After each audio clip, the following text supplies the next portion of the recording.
Assalamualaikum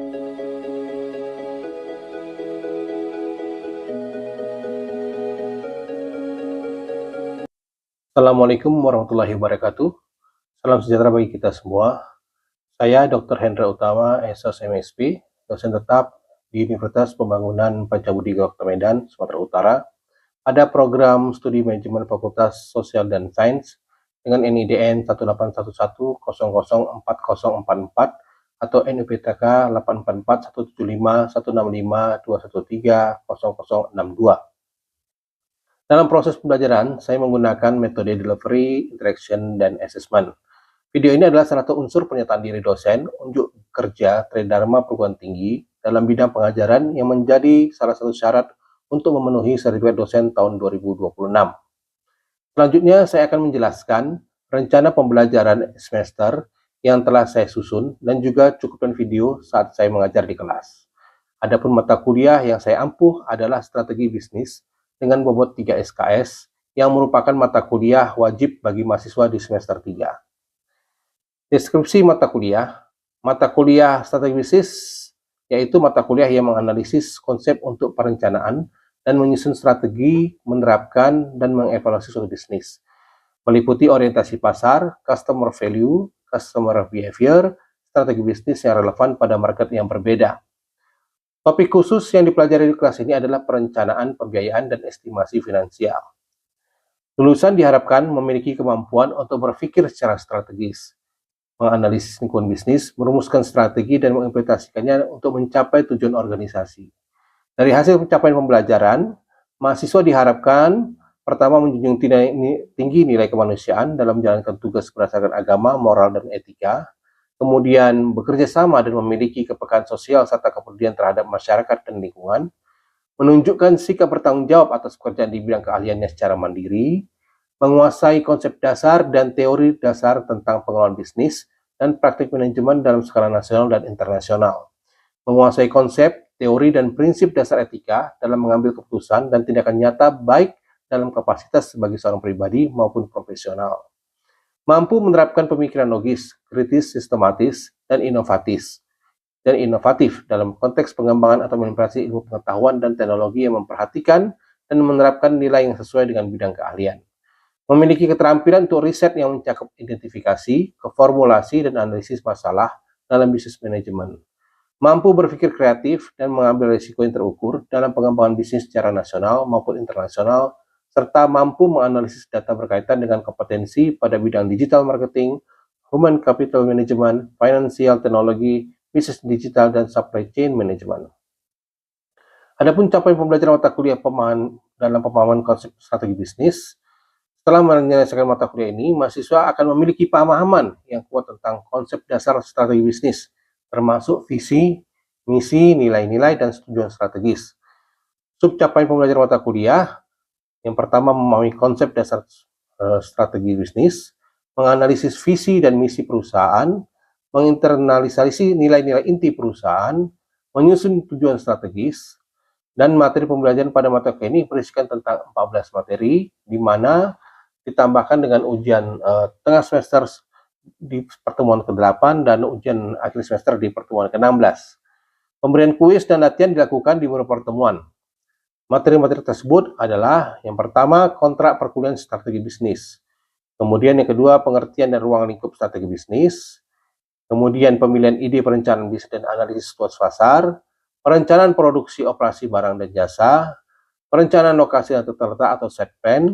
Perencanaan pemasaran barang dan jasa, perencanaan keorganisasian bisnis dan sumber daya manusia, perencanaan kolaborasi, perencanaan pembiayaan dan estimasi finansial, dan pengelolaan risiko bisnis. Serta nanti di dalam 4 pertemuan akan ada presentasi pokok bahasan dalam perencanaan bisnis yang dilakukan oleh setiap mahasiswa ataupun kelompok yang dibagi dalam mahasiswa. Materi tersebut dapat ditemukan mahasiswa dalam portalnya masing-masing sesuai jam pembelajaran yang telah ditentukan. Perkuliahan dilakukan secara tatap muka, offline. Untuk media, pengumpulan proyek atau latihan, saya biasanya menggunakan email. Ada beberapa referensi yang menjadi sumber pembelajaran di perkuliahan saya, seperti pustaka referensi dari buku-buku tentang global strategi bisnis dan global business study. serta ada buku-buku panduan dari beberapa referensi manajemen strategis dan kebijakan perusahaan. Dalam hal ini, mahasiswa juga diperbolehkan menggunakan referensi tambahan dari mana saja sebagai bahan perbandingan. Teknik pengajaran yang saya gunakan adalah DIA, Delivery Interaction Assessment, seperti yang saya lakukan dalam video pengajar pada teknik delivery. Saya biasanya menggunakan metode ceramah, di mana saya menyampaikan materi menggunakan slide PowerPoint. Metode diskusi, di mana saya menggunakan mahasiswa untuk mendiskusikan berbagai topik yang diajarkan. Metode simulasi, saya lakukan dengan cara mahasiswa dibagi atas beberapa kelompok dan mempraktekkan dalam studi kasus. Sedangkan metode drill adalah dengan memberikan latihan kepada mahasiswa terkait soal-soal yang relevan. Pada teknik interaction, saya berinteraksi dengan mahasiswa melalui tanya jawab, memfasilitasi mereka dalam diskusi, serta mensupport mereka dalam pembelajaran. Saat berinteraksi di luar kelas, saya berusaha memberikan respon yang terbaik kepada mahasiswa terkait kendala perkuliahan yang mereka alami dengan menggunakan media digital seperti email, WhatsApp, dan lain sebagainya.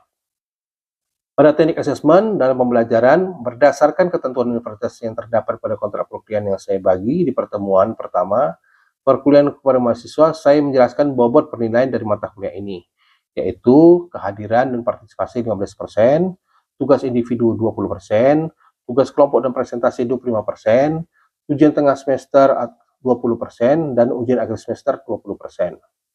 Saya juga berusaha memberikan feedback atas latihan mahasiswa tersebut, seperti terlihat pada video. Kami bersama-sama akan membahas jawaban soal-soal latihan setelah mahasiswa menyelesaikan tes latihan tersebut di atas. Selanjutnya, berikut ini adalah cuplikan video pengajaran yang saya lakukan di kelas. Bismillahirrahmanirrahim. Assalamualaikum warahmatullahi wabarakatuh. Selamat pagi semuanya. Bagaimana kabar kita hari ini? Baik. Semangat ya. Nah, hari ini kita akan masuk ke pertemuan 10 mata kuliah strategi bisnis ya. Dan sebelum kita mulai, mari kita baca doa dulu. Siapa yang bersedia memimpin baca doa? Ya, Pak. Silakan. Baik, sebelum mulai belajar ini, kita baca doa sesuai saya dan agama kita masing-masing. Doa dimulai.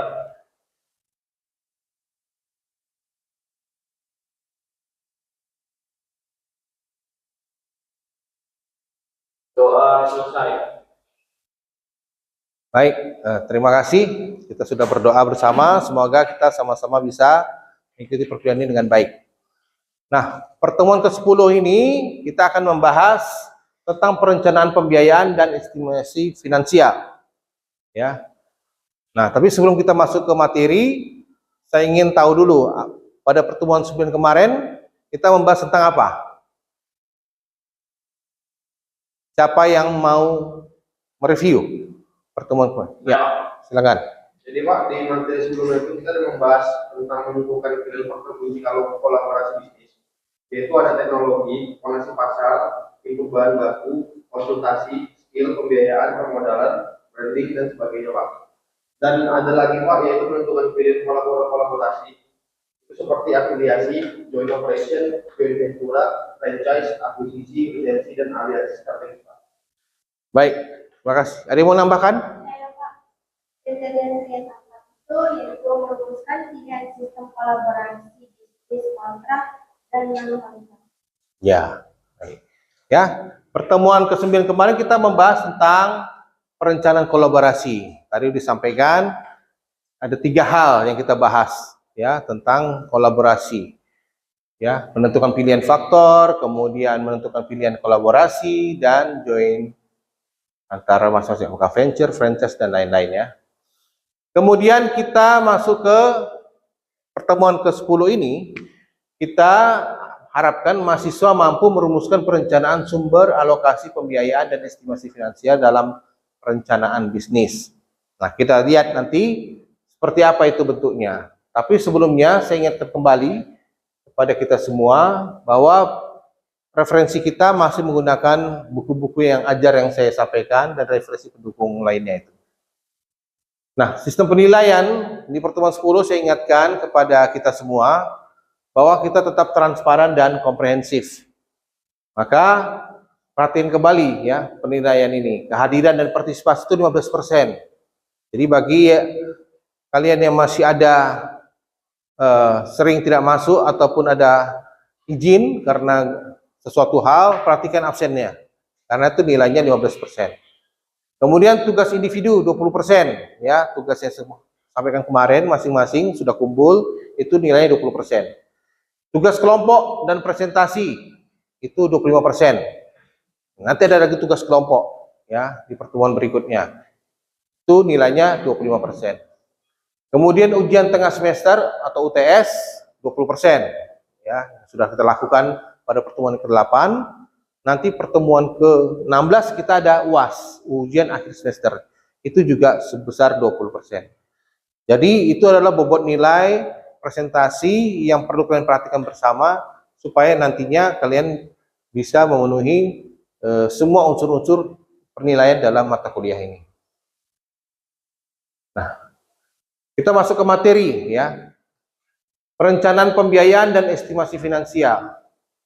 Itu ada 6 hal yang akan kita bahas. Pertama, tentang kebutuhan dana dan penentuan sumber permodalan.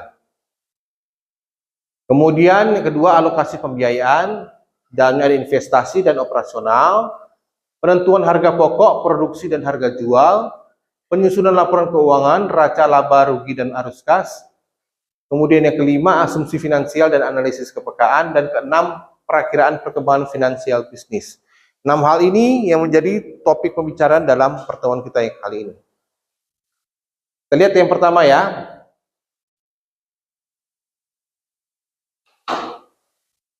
Oke. Kebutuhan dana dan penentuan sumber permodalan. Setiap bisnis, baik baru maupun sedang berkembang, membutuhkan dana. Ya, kita tahu seperti itu kondisinya. Dan dalam struktur pembiayaan dalam suatu bisnis, maka dana itu bisa datang dari internal maupun eksternal. Kita lihat ya. Sumber modal yang internal. Dana yang dihasilkan dari operasional perusahaan seperti laba, ditahan dan depresiasi. Artinya seperti apa? Ketika kita mulai bisnis, dana itu memang ada modal kerja. Ya. Kemudian ada keuntungan. Keuntungan nggak semuanya dipakai, tapi ditahan sebagian sebagai modal kerja berikutnya. Supaya bisnisnya tetap bisa bergulir. Cash flow-nya bisa tetap lancar. Nah, ada juga depresiasi di dalamnya. Nah, kemudian ada modal eksternal. Modal eksternal itu ada modal ekuitas, dana dari kepemilikan saham, baik pendiri, pemegang saham, stakeholder, investor, ya itu semua adalah modal-modal yang merupakan ekuitas, modal ditaruh, diletakkan. Dengan tujuan adalah dia menjadi bagian dari kepemilikan modal, pemegang saham. Ya, dia tidak berbunga, tapi ikut menikmati hasil daripada bisnis tersebut. Ya, tetapi modal yang diberikan dari sistem ekuitas ini tidak mendilusi kepemilikan. Artinya kepemilikan itu tidak diambil alih, tetap ada pendirinya, ya, pemilik modal yang besar. Kemudian yang berikutnya ada modal utang, dana pinjaman dari bank, obligasi atau lembaga keuangan lainnya. Sumber ini memberikan bunga tapi tidak mendilusi kepemilikan. Ada orang yang masukkan uang di sana mengutangi, ya, seperti bank, venture capital, ya, ataupun orang-orang lain sebagai investor, tapi tidak mendilusi atau menghilangkan hak pemilikan daripada si owner daripada perusahaan. Dia hanya membantu, tapi tentunya bantuan ini tidak gratis, ada bunga. Ya, selain modal dikembalikan, ada juga bunga yang disepakati. Ya, kalau di bank ada presentasinya, mungkin secara investasi investor pribadi-pribadi juga ada kesepakatan yang dimiliki. Nah, kita lihat contoh kasusnya. Startup teknologi, sebuah startup yang memiliki ide inovatif tetapi belum menghasilkan pendapatan, mungkin akan mencari angel investor. Ya, banyak sekali nih startup sekarang berkembang, ya, di internasional maupun di Indonesia, semua butuh modal. Ya. Perusahaan belum menghasilkan, tapi sudah dianggap punya proyeksi untuk berhasil. Maka dia butuh modal yang diberikan oleh investor, apakah di angel investor ataupun dari sumber-sumber lain dari luar. Kemudian ada bisnis manufacturer yang sudah stabil, perusahaan manufacturer yang ingin melakukan ekspansi pabrik mungkin akan memiliki pinjaman bank, utang karena memiliki aset. Pabrik-pabrik ya. Itu juga biasanya butuh modal yang besar. Apa contoh tadi startup di Indonesia? Banyak startup di Indonesia. Apa contohnya? Gojek, ya. Ya, Gojek, kemudian apa lagi ada? Ya, Toko, ya, Tokopedia, banyak ya, marketplace, Shopee itu dari luar. Ya. Jadi banyak sebenarnya yang berkembang tapi berdasarkan investor dari luar. Berikutnya kita masuk ke kedua, alokasi pembiayaan, investasi dan operasional. Tadi dana belum ada, sekarang dananya sudah ada. Tapi harus ada alokasinya, penempatan dana itu kemana aja. Ya. Alokasi investasi mengacu pada penggunaan dana untuk aset jangka panjang yang diharapkan dapat menghasilkan pengembalian di masa depan, seperti pembelian mesin, tanah, pembangunan pabrik. Dan itu menggunakan metode net present value atau internal rate return (IRR) untuk memastikan bahwa investasi memberikan nilai tambah bagi perusahaan. Ya. Jadi uang yang didapat harus dikembalikan kepada bisnisnya sesuai peruntukannya. Kalau memang dipinjam uang untuk beli mesin, beli infrastruktur, perbaikan infrastruktur, beli peralatan, itu harus dihitung kembali modalnya sama apa yang dihasilkan dari peralatan tersebut. Bisnis seperti itu. Alokasi operasional, ya, penggunaan dana untuk menutup biaya operasional sehari-hari seperti gaji, sewa, bahan baku, dan biaya pemasaran. Alokasi ini harus diperhatikan untuk menjaga kelancaran bisnis. Nah, selain investasi, operasional harus dijaga. Nah, mungkin nggak ada gaji, bayar listrik, ya, sewa gedung misalnya. Ya. Hal-hal operasional lainnya yang harus wajib diselesaikan. Nah, biasa ada hitungannya itu investor. 1 tahun, misalnya diinvestasikan, berapa lama dia bisa balik modal, ya, dan berapa lama akhirnya perusahaan itu bisa sustain, berjalan sendiri secara mandiri dengan modal yang sudah terkumpul. Jadi investasinya pelan-pelan bisa ditarik. Itu adalah proses pembiayaan. Kita lihat contohnya. Kasus pengurusan retail e-commerce mengalokasikan dana investasi untuk membangun gudang baru dan membeli sistem manajemen inventaris. Sementara itu, alokasi operasional digunakan untuk gaji karyawan, hosting situs web, dan biaya pelaksanaan digital. Ini contohnya sederhana. Ya. Dia secara fisik butuh gudang, namanya perusahaan retail, menyimpan barang-barang. Ya. Ini banyak contohnya di Indonesia, banyak, ya, ataupun dari luar. Tadi sebut misalnya kayak Shopee. Shopee ketika dia ngirim barang, dia butuh gudang. Di gudang ini harus ada di setiap kota-kota besar, di mana barang-barang itu beredar, didistribusikan. Maka dia akan investasi ataupun nyewa gudang. Tapi dia butuh pengembangan situsnya, ya, gaji karyawan, operasional webnya, dan sebagainya. Ini contoh sederhana untuk melihat seperti apa alokasi permodalan yang dimiliki untuk supaya bisnisnya dapat berkembang. Kemudian penyusunan laporan keuangan, raca laba rugi dan arus kas. Ya, kita lihat. Laporan keuangan adalah alat penting untuk mengukur kinerja dan posisi finansial perusahaan. Raca balance sheet menyajikan posisi keuangan perusahaan pada satu titik waktu, mencakup aset, kewajiban, dan ekuitas. Rumusnya adalah aset, kewajiban, dan ekuitas. Ya. Aset itu adalah kewajiban dan ekuitas. Laporan laba rugi, income statement, menunjukkan kinerja keuangan perusahaan selama periode tertentu, misalnya 1 tahun, mencakup pendapatan, biaya, dan laba bersih. Ya, jadi semua harus ada hitungan racanya seperti apa. Setahun kita kira-kira modal yang dibutuhkan berapa perputarannya. Ya, kalau dengan modal yang diberikan oleh investor atau modal yang kita pegang tadi itu, putarannya berapa lama untuk jadi BEP, misalnya break even point. Nah, bagaimana dia bisa mengembalikan modal itu dengan keuntungannya tentunya, persentase keuntungannya harus kita lihat juga. Apakah bisa setahun, 2 tahun, 3 tahun untuk mengembalikan modal itu semua ada hitungan di raca. Di laporan arus kas juga, cash flow statement menjelaskan bagaimana kas masuk dan keluar selama periode tertentu. penting untuk menilai likuiditas perusahaan. Jadi kalau kita nanti misalnya mau join dengan perusahaan-perusahaan lain ataupun investor, dia akan lihat laporan keuangan. Lancar nggak nih? Ya, jangan-jangan lebih banyak biaya operasionalnya daripada keuntungannya. Berarti dia banyak hal yang membuat perusahaan ini merugi, ya, menyedot modal.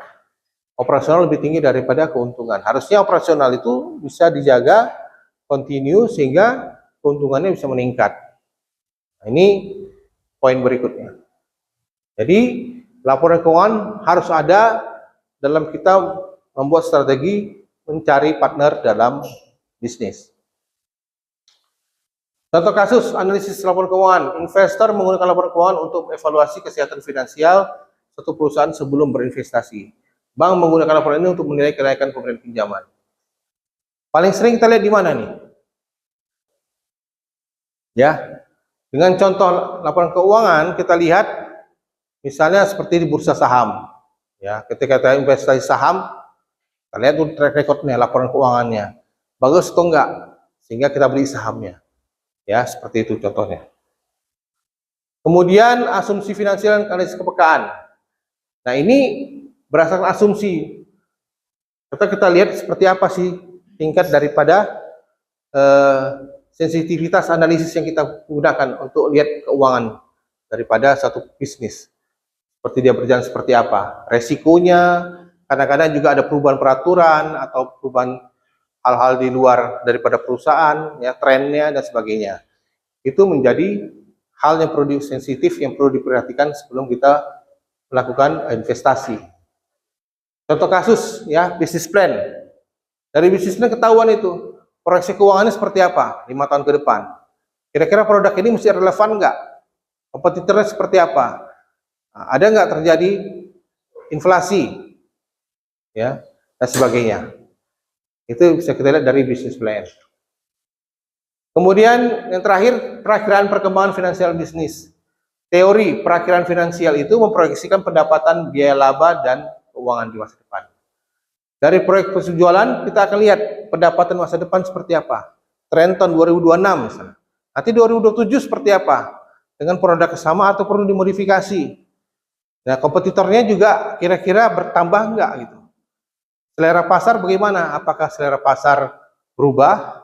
Ya, perlu ada diluncurkan produk varian baru atau bagaimana? Ya, kita akan lihat dari situ proyeksi.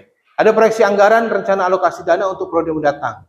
Dana yang dibutuhkan, butuh nggak diinjek lagi investasi baru? Atau udah cukup diputar dari investasi yang sudah ada? Ada perakiraan aliran kas, proyeksi penerimaan dan pengeluaran kas di masa depan. Ya, jadi bisa diperhitungkan kalau perusahaan tumbuh buat cabang baru, pabrik baru, atau beli mesin baru, dia juga butuh modal-modal tambahan. Ya, kita lihat contoh kasusnya, kembali kita lihat bisnis plan. Maka kalau di bank selalu diminta 3-5 tahun proyeksi ke depan. Bisnis ini mesti berkembang. Seperti apa arahnya yang kita inginkan.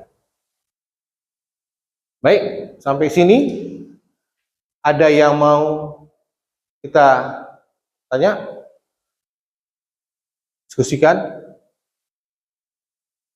Oke, kita lihat dulu ya. Soal latihan. Ya, untuk menguji kemampuan kalian. Soal pertama, sumber pendanaan jangka panjang yang diperoleh dengan cara menjual porsi kepemilikan perusahaan kepada masyarakat umum disebut A. Pinjaman bank, B. Penerbitan obligasi, C. Penerbitan saham atau equity financing, D. Kredit usaha rakyat, E. Anjak piutang atau factoring. Apa jawabannya nih? Saya bisa jawab. Jawabannya C, Pak. Penerbitan saham atau equity financing. C, ya. Penerbitan saham atau equity financing, karena dia Bagian saham ke investor. ya, jadi kepemilikan tadi dia bagi kepada investor tadi dalam bentuk saham. Baik. Kan? Yang kedua, laporan keuangan yang menyajikan informasi mengenai aset utang dan produk perusahaan pada tanggal tertentu adalah A. Laporan laba rugi, B. Neraca atau balance sheet, C. Laporan arus kas, D. Laporan perubahan modal, E. Catatan atas laporan keuangan. Apa bisa jawab? Ya. Jawabannya B, neraca balance sheet. Kenapa? Karena neraca adalah laporan yang menunjukkan posisi keseimbangan keuangan antara aset, kewajiban, dan ekuitas, yaitu modal pada suatu titik waktu. Ya, betul. Jadi memang neraca balance sheet ini penting untuk kita lihat ya. Saya pikir soalnya cukup bisa dijawab ya, bisa mengerti ya. Jadi pemahaman materi ini nggak kabur ya, karena ini memang sesuatu yang mutlak dalam bisnis. Ada yang mau tanyakan tadi? Bebas saja. Apa kira-kira? Apakah contohnya tentang saham? Sini ada yang pernah main saham?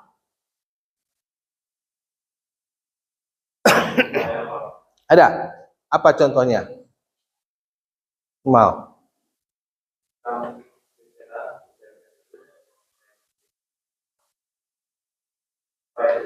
Apa yang dilihat ketika kita membeli saham itu? Ini tergantung dari kita juga, Pak. Kalau misalnya mau jangka panjang, kita ngambil BCA. Kalau kita mau ngambil dividen, itu kita ngambilnya di saham Mandiri, BRI, sama BRI. Karena memang kenapa diambil yang pendek di sini, panjang di sini? Karena BCA kan sudah terjamin per tahunnya itu mendapatkan return 20%. Nah, untuk sementara untuk bagian saham dividen itu mana bilang? Dari laporan keuangan itu dilihat kan? Ya. Jadi kita baca dari laporan keuangan dia setiap tahun, oh di PCA dia jelasnya 20% untungnya. Nah, kalau yang dividen ini bisa naik fluktuasi dia. Jadi kita lihat kondisinya lagi sehat, kita beli dia sama. Nah, kita kapan kita jual, kita beli gitu ya. Ya Iqbal. Jadi itu contoh-contoh kasus yang bisa kita praktekkan dalam kegiatan kita sehari-hari. Dari hal-hal ini, teori ini, untuk menuntun kita bertindak melakukan investasi saham. Baik, saya pikir kalau nggak ada pertanyaan lagi, ada pertanyaan lagi? Ya, bisa dipahami ini? Ya, kalau ini bisa dipahami, maka ada tugas nanti ya kepada kita semua. Saya minta membuat review tentang materi pertemuan ke-10 ini. Kita kumpul minggu depan, ya, supaya kita lebih dapat memahami daripada esensi materi ini. Terima kasih atas perhatiannya. Saya akhiri pertemuan kita pada pagi hari ini. Saya ucapkan selamat untuk kembali ke tempat masing-masing. Assalamualaikum warahmatullahi wabarakatuh. Selamat pagi.